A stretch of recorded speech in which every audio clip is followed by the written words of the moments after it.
Hello, welcome to a very special episode of The Dish. Yes, we're going to discuss the award show we've all been talking about, the Independent Spirit Awards. Ah, yes, what a show it was. My favorite part was when they gave... Oh, we're talking about the Oscars. Seriously, look, see, the Oscars. Welcome to The Dish.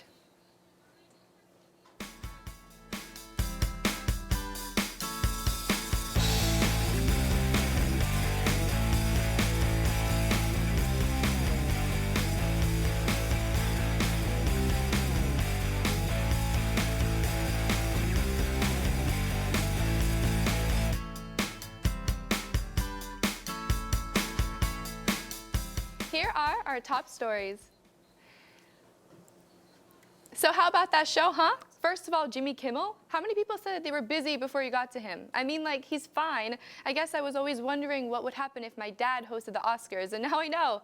Great. Thanks for being as aggressively mediocre as ever, Academy. But let's talk about the solid gold elephant in the room. How the heck can you make that mistake?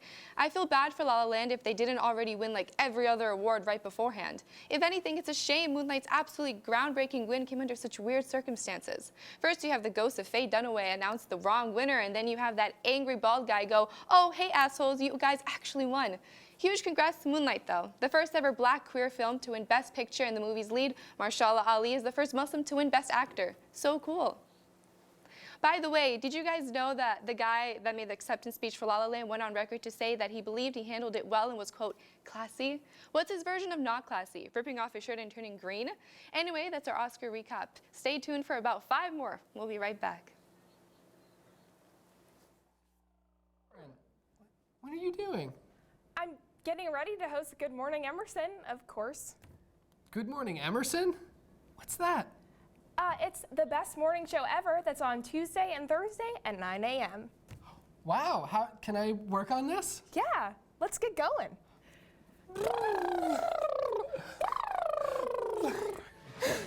Red leather, yellow leather, red leather.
Hello and welcome back to The Dish. In surprising news, we're not going to continue our rant on our Oscars in our Oscar-themed episode with our television news. Let's hear about them, Alice. Thanks, Medina. Ryan Murphy is rolling in his grave to hear that Ali Cravalho has landed a lead role in the new NBC show Drama High. Oh wait, he's not dead? Sorry, I must have confused him with Glee's final season ratings.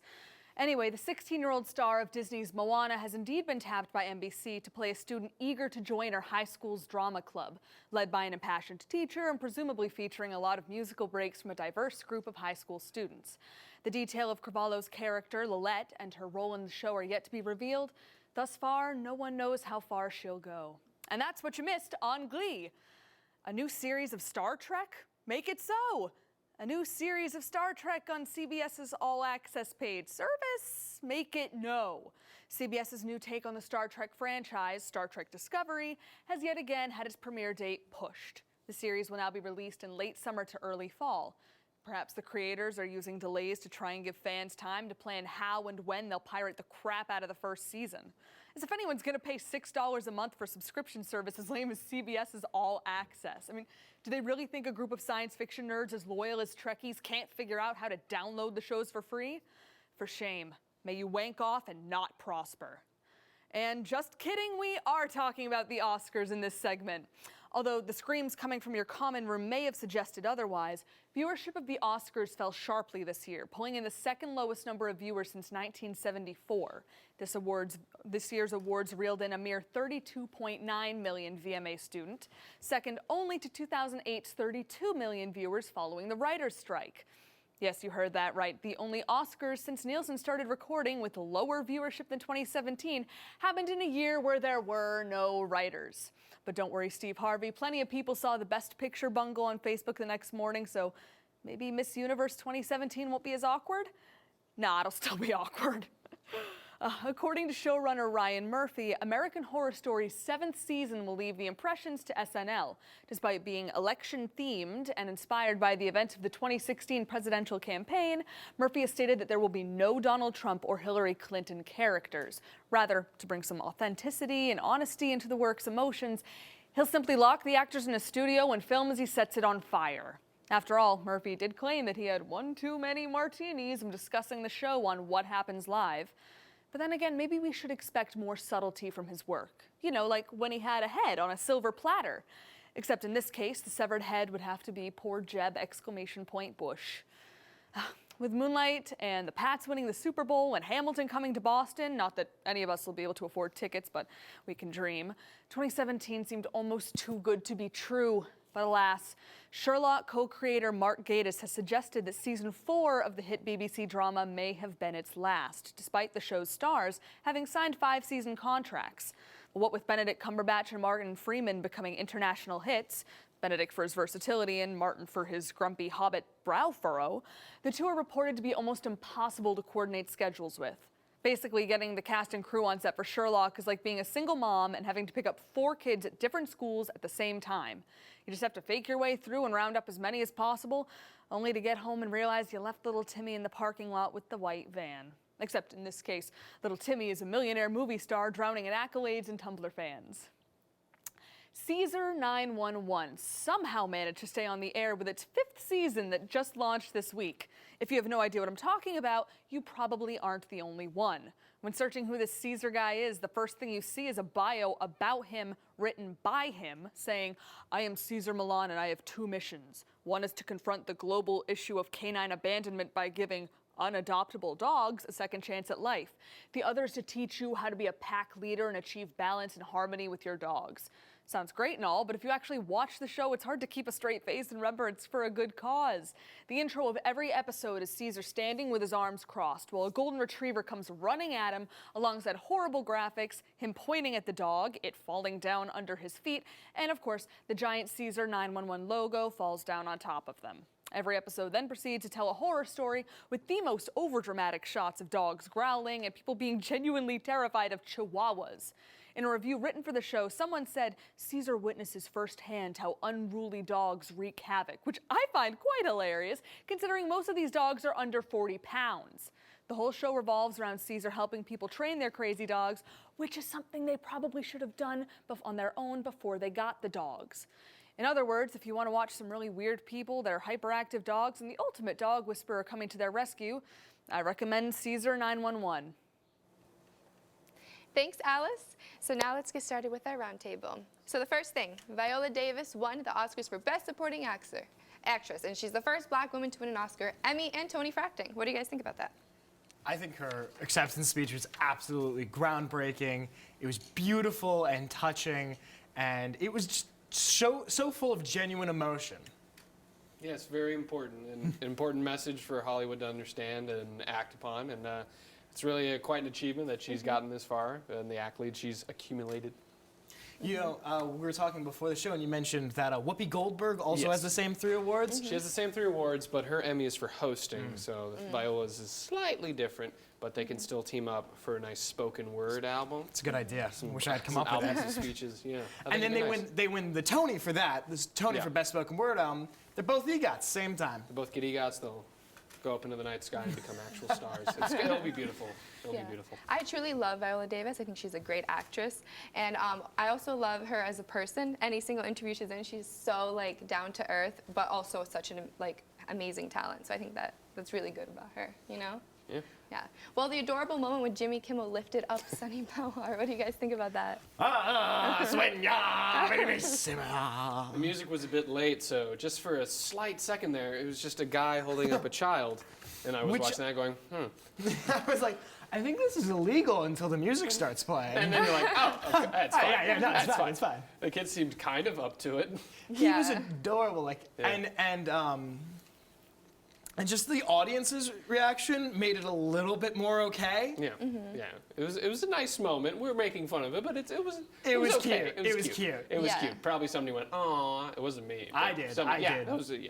I feel like Kimmel was awkward throughout the whole show. Oh, so- yeah. Kimmel was like, "Hi, I'm Jimmy Kimmel, and I'm gonna mess this up." Yeah. And then he messed it up. So Yeah, just like a low rent Fallon. His go-to of dropping food was interesting.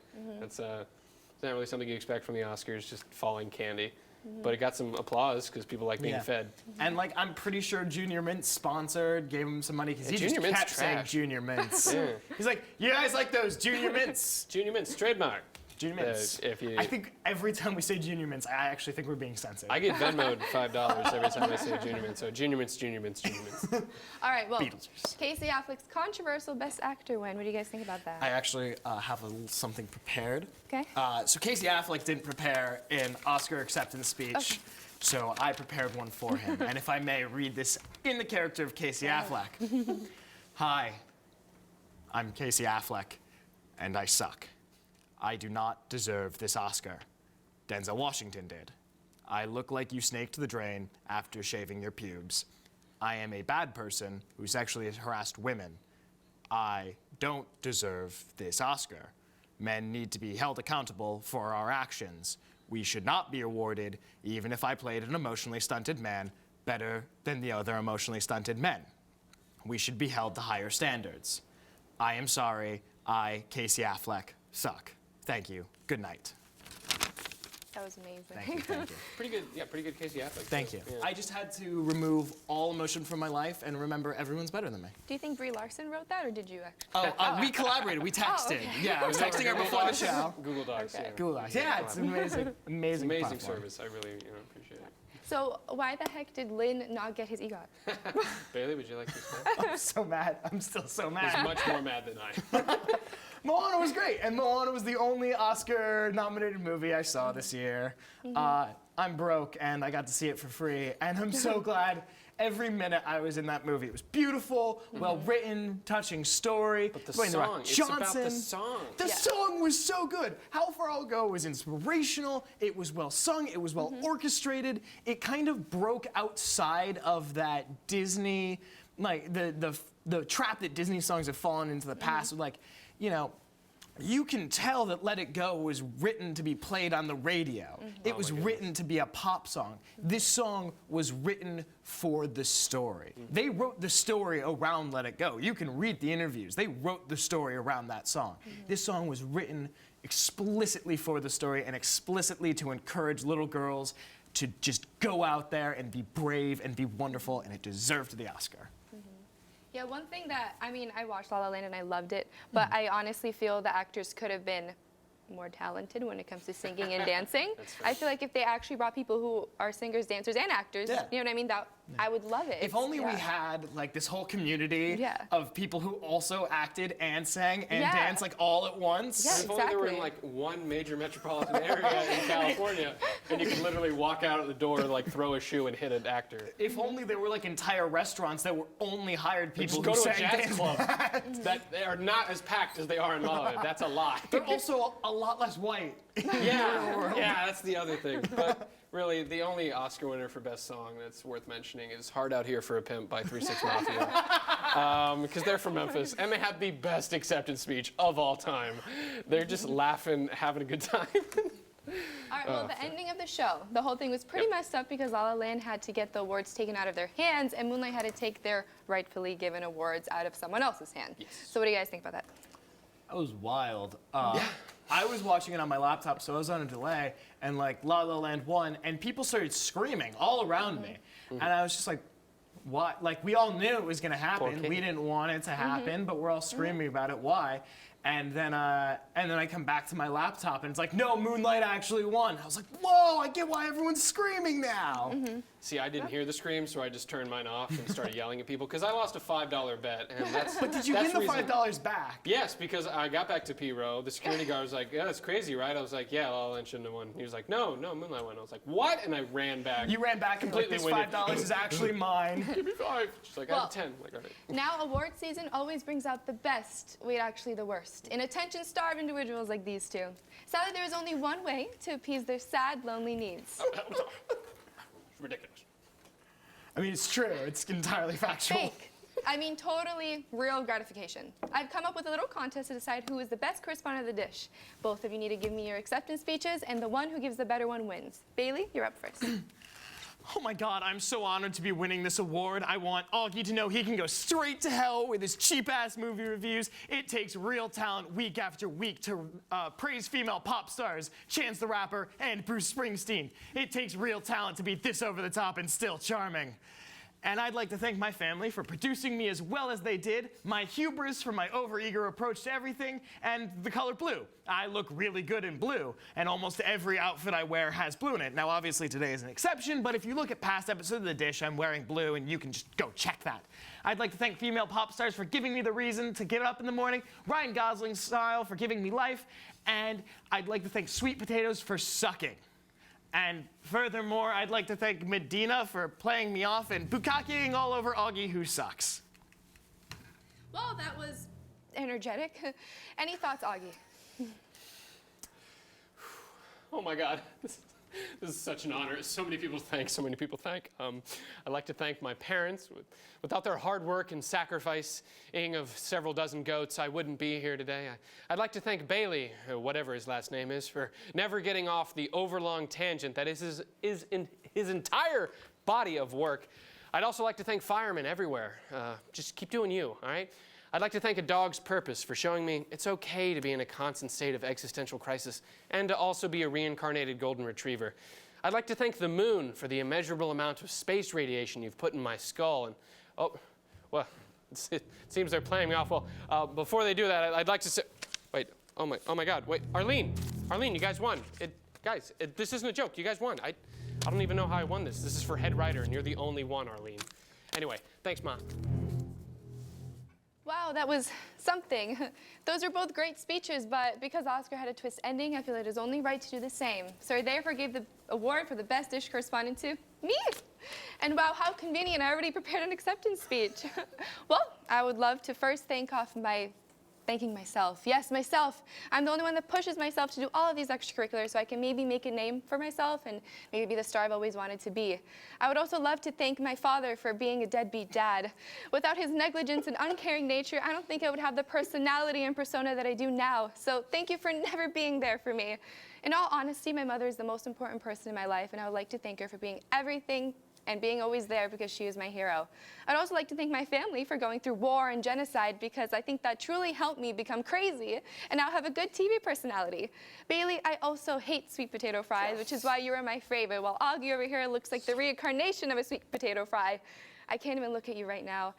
I deserve this award because I'm literally amazing and better than both of you, and because I have to put up with both of you week after week, which is going to cause me premature wrinkles, and I hate you for that. Thank you so much for this because this was literally made for me. You're welcome. Well, that's all we have for our roundtable today. If you haven't guessed that this episode is about the Oscars yet, literally what is wrong with you? I'm going to run to the control room and watch the ending of the Oscars clip purely to watch Dwayne "The Rock" Johnson's reaction to the fiasco. Honestly, he's a godsend. Dwayne, if you're watching, call me. Anyway, we'll be back after this commercial break.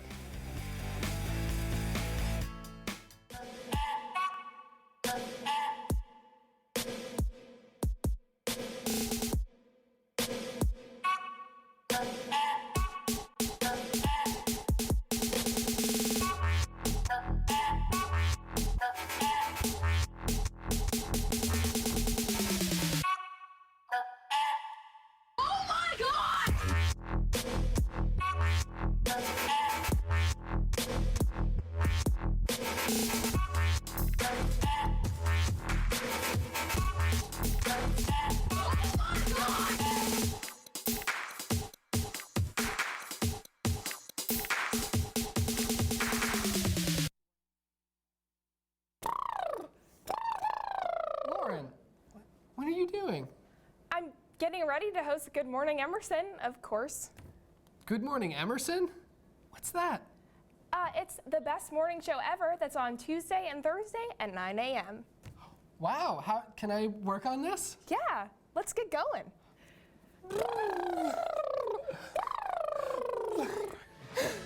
Red leather, yellow leather, red leather.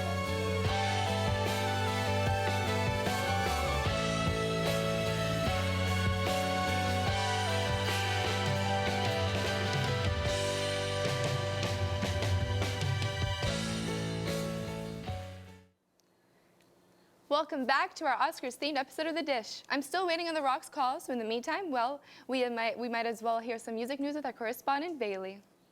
Thanks, Medina. If the Cash Me Outside Girls' 15 minutes of fame weren't already annoying enough, DJ Suede had to go and turn it into a goddamn song.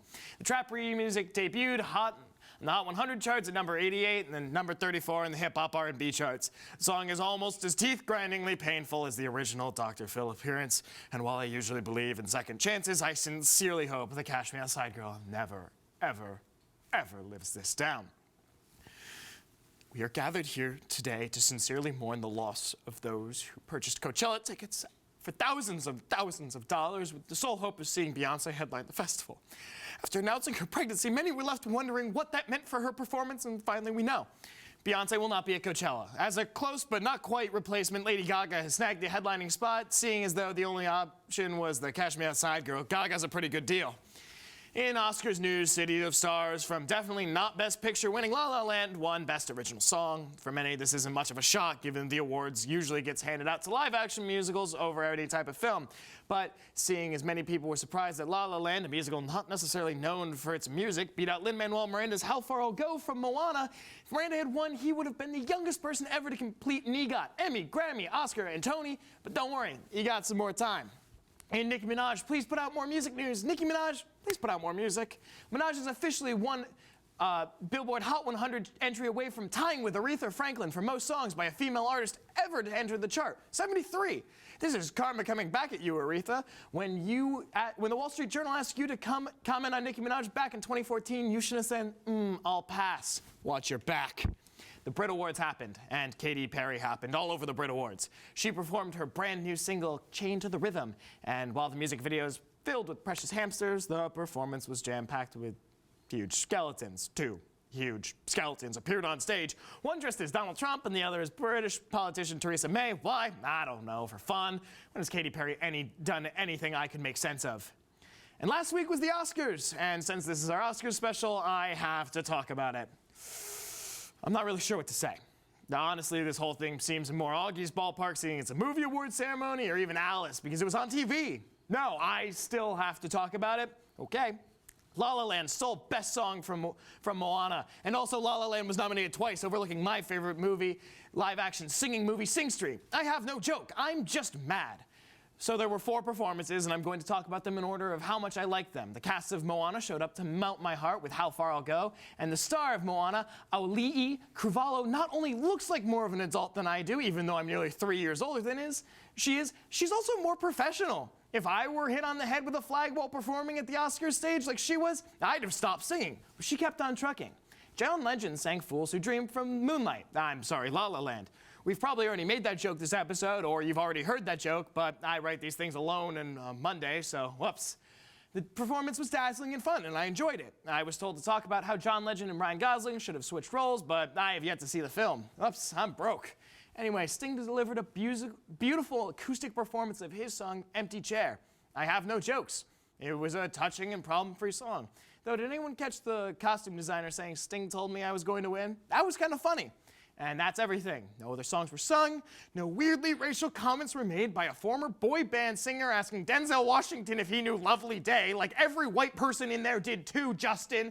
Why did you ask him? And I won't talk about trolls. What I will talk about is how that night proved even famous white people don't know not to clap on 1 and 3. Or not to clap constantly. For the love of God, clap on 2 and 4. It's not that hard. I give the night a 3 out of 4. Get it? Because I didn't like the fact that the song from Trolls opened the show and there were 4 performances. I'd make a Trolls joke, but I think Augie would sue me for stealing his material. 4 is not counting Sarah Bareilles' performance during the in memoriam portion of the night, which was beautiful, except for that one woman who is still actually alive. God, the Oscars was a mess. Just end my segment. End it now. If they don't, I'm going to get on a tangent and they'll fire me. Carly Rae Jepsen still doesn't call me back, but if Dwayne "The Rock" Johnson wants to call me, maybe. Hit me up. Thanks, Bailey. You did a great job somehow relating Oscars to music. But back off, Dwayne. He's mine. I will kill you. And you're totally right. John Lennon should have played Sebastian instead of Ryan Gosling. You may say, but Medina, Ryan learned how to play piano for the part. To which I will say, shut up, John. Shut up, Bailey. John already knows how to and isn't mediocre anyway. Let's hear about some more Oscars-related content with our movie correspondent, Augie. Thanks, Medina. Finally, I get to be the star of an episode of The Dish. Anyway, the 89th Annual Academy Awards were truly a night to remember. The biggest highlight of the evening was the mishap of announcing La La Land as Best Picture when Moonlight turned out to be the actual winner.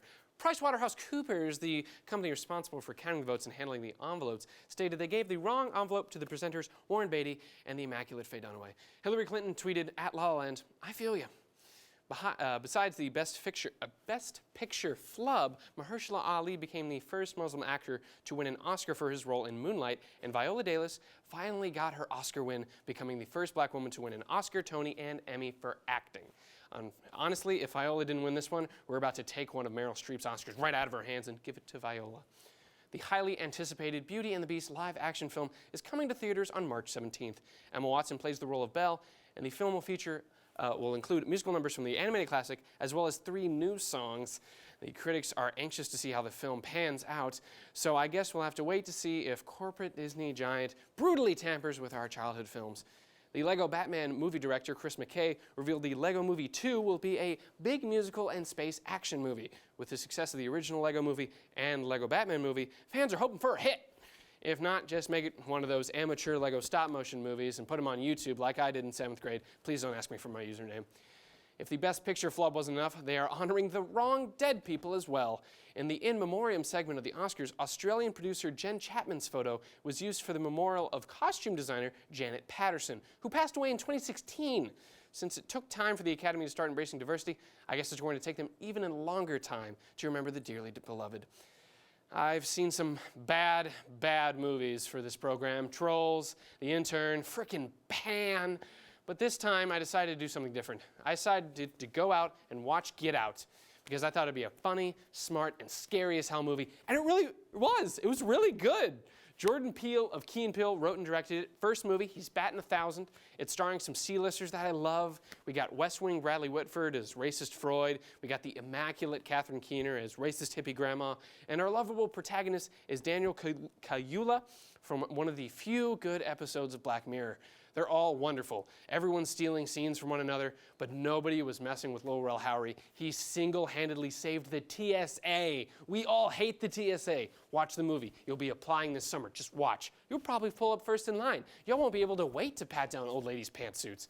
The movie centers around Daniel Kaluuya's Chris Washington going home to meet his girlfriend's parents over the weekend. The parents surprised the couple with a party with the most casually racist group of old white liberals outside of your hometown. Yes, your hometown, you.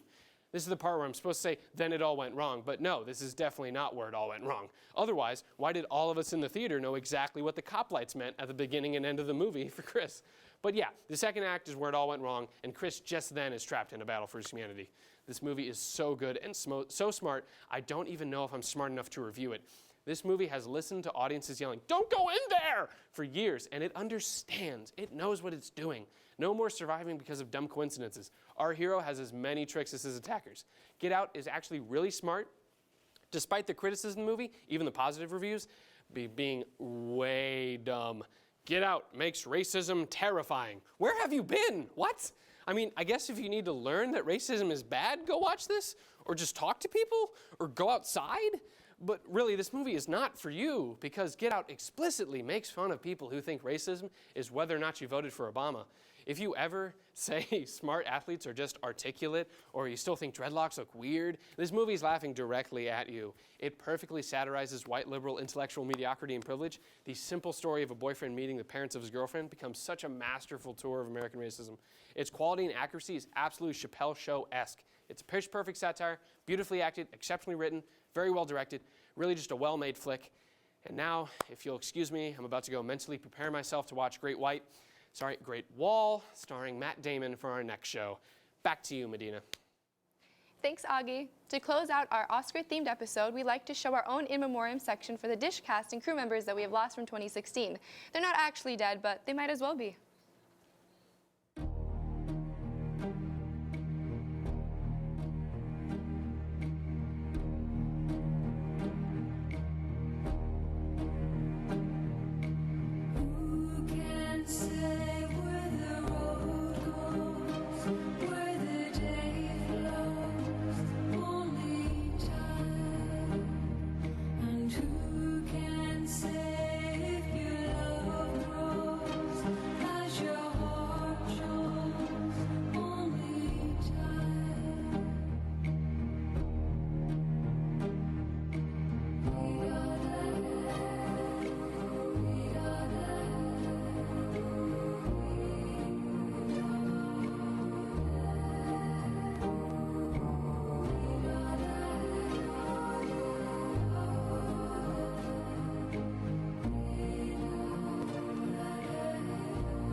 Wow, what beautiful people. Honestly though, if they weren't gone, I wouldn't be hosting this show, so rest in peace, I guess. That's all for our Oscars special. Thanks for tuning in, and remember this, if you've had a rough week, at least you're not the Oscars envelope handlers. Good night.